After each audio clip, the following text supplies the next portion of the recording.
Baik, Assalamualaikum warahmatullahi wabarakatuh. Perkenalkan, nama saya Dendi Dianova dengan NIM 4512420004. Kali ini saya akan menjelaskan tentang fisika fotosintesis yang menyangkut di dalamnya itu tentang dasar-dasar fotosintesis, mekanisme transfer energi.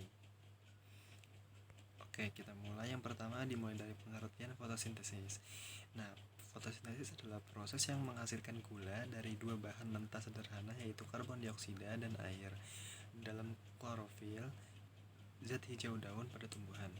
Nah, proses fisika biokimiawi yang menghasilkan bahan organik dari bahan anorganik stabil dengan bantuan cahaya matahari. Fotosintesis adalah suatu proses biokimia pembentukan zat makanan atau energi, yaitu glukosa, yang dilakukan tumbuhan, alga, dan beberapa jenis bakteri dengan menggunakan zat hara, karbon dioksida, dan air, serta dibutuhkan bantuan energi cahaya matahari. Lalu faktor-faktor yang mempengaruhi fotosintesis itu, yang pertama ada intensitas cahaya.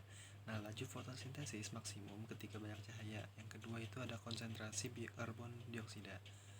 Nah, semakin banyak karbon dioksida di udara, maka semakin banyak juga jumlah bahan yang dapat digunakan tumbuhan untuk melangsungkan fotosintesis. Lalu yang ketiga itu ada suhu. Nah, enzim-enzim yang bekerja dalam fotosintesis ini hanya dapat bekerja pada suhu optimal. Nah, umumnya laju fotosintesis ini meningkatkan seiring dengan meningkatnya suhu hingga batas toleransi enzim. Lalu yang keempat itu adalah kadar air. Yang kelima ada kadar fotosintat atau hasil fotosintesis, dan yang keenam itu ada tahap pertumbuhan. Lalu tinjauan proses fotosintesis dari ilmu fisika. Yang pertama itu ada gelombang cahaya.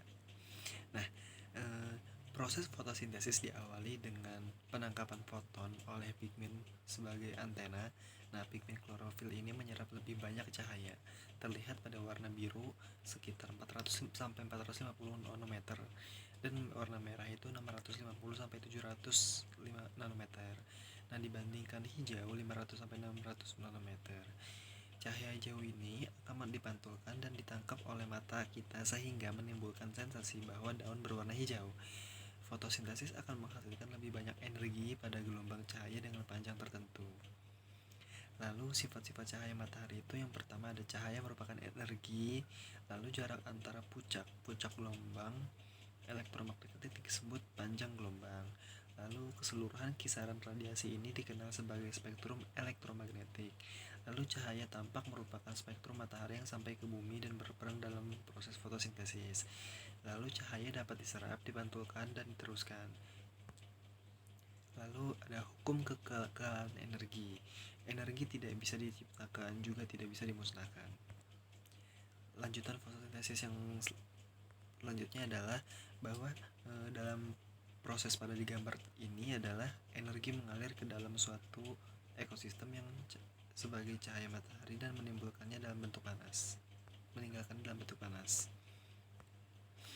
Lalu pada gambar di samping itu proses di mana organisme yang memiliki kloroplas itu mengubah energi cahaya matahari menjadi energi kimia, lalu melibatkan dua lintasan metabolik, lalu termasuk reaksi terang yang mengubah energi matahari menjadi energi seluler yang termasuk siklus Kelvin, yaitu reduksi CO2 menjadi CH2O. Lalu pada fotosintesis ini, reduksi CO2 menjadi karbon dioksida melalui oksidasi karier energi ATP-NADPH. Lalu reaksi terang memberi energi pada karier. Lalu reaksi gelap siklus Kelvin menghasilkan PgAl, dan fotosintesis terdiri dari proses yaitu reaksi terang dan siklus Kelvin. Nah, bisa kita lihat pada gambar tersebut ya, bahwa daun ketika kita membesar itu, ini adalah di bagian epidermisnya itu ada di bagian mulut daun ya. Nah, pada gambar tersebut itu kumpulan pigmen dan protein yang berasosiasi dengan membran tilakoid yang memanen energi dari elektron yang tereksitasi. Nah, energi yang ditangkap ditransfer antara molekul fotosistem sampai mencapai molekul klorofil dari pusat reaksi. Nah, pada pusat reaksi terdapat dua molekul, yaitu klorofil A dan akseptor elektron primer. Nah, pusat Pusat reaksi klorofil ini dioksidasi dengan hilangnya elektron melalui reduksi akseptor elektron primer. Nah, terdapat dua fotosistem, yaitu fotosistem 1 dan fotosistem 2. Lalu selanjutnya ada aliran elektron. Terdapat dua rute jalur elektron yang tersimpan pada akseptor elektron primer. Nah, kedua jalur ini dimulai dengan penangkapan energi foton, lalu menggunakan rantai transport elektron dengan sitokrom untuk chemiosmosis. Nah, aliran elektron non-siklik itu menggunakan fotosistem 1 dan 2. Terus elektron dari fotosistem 2 itu dihilangkan dan diganti oleh elektron yang didonasikan oleh air. Lalu mensintesis ATP dan ADPH. Nah, donasi elektron itu mengkonversi air O2 dan 2H+. Lalu ada aliran elektron siklik itu hanya menggunakan fotosistem 1, terus elektron dari fotosistem 1 di-recycle dan mensintesis ATP. Nah, ini adalah gambar dari proses non-siklik menghasilkan NADPH, ATP, dan oksigen. Nah, ini adalah aliran siklik yang hanya fotosistem 1 yang digunakan, yaitu hanya ATP yang dihasilkan. Lalu siklus Kelvin ini menggunakan ATP dan NADPH untuk mengkonversi CO2 menjadi gula.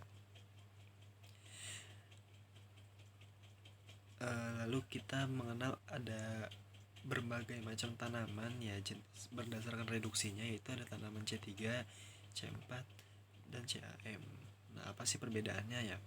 Oke, tanaman C3 itu adalah enzim yang menjatuhkan CO2 dengan RUBP dalam proses awal asimilasi, juga dapat mengikat O2 pada saat yang bersamaan untuk proses fotorespirasi. Nah, jika konsentrasi CO2 ini di atmosfer ditingkatkan, hasil dari kompetisi antara CO2 ini sehingga fotorespirasi terhambat dan asimilasi akan bertambah besar. Contohnya dari tanaman C3 ini itu adalah ada kedelai, kacang tanah, dan kentang. Lalu untuk tanaman C4 ini, senyawa yang terbentuk pertama kali setelah berikatan dengan CO2 adalah senyawa berkarbon 4. Lalu ini merupakan tumbuhannya itu seperti sorghum, amaranthus, dan jagung. Lalu tempat terjadinya fotosintesis terjadi di dua tempat, yaitu sel mesofil dan sel seludung pembuluh. Nah, contoh tanaman dari C4 ini adalah jagung, tebu, dan sorghum. Nah, untuk tanaman CAM ini adalah membuka stomatanya itu pada malam hari, menggabungkan CO2 ke dalam asam organik. Nah, selama siang stomata tertutup, CO2 dilepaskan dari asam organik melalui organik untuk digunakan dalam siklus Kelvin. Nah, jalur CAM ini mirip dengan jalur C4. Baik, sekian dari saya. Kurang lebihnya mohon maaf. Wassalamualaikum warahmatullahi wabarakatuh.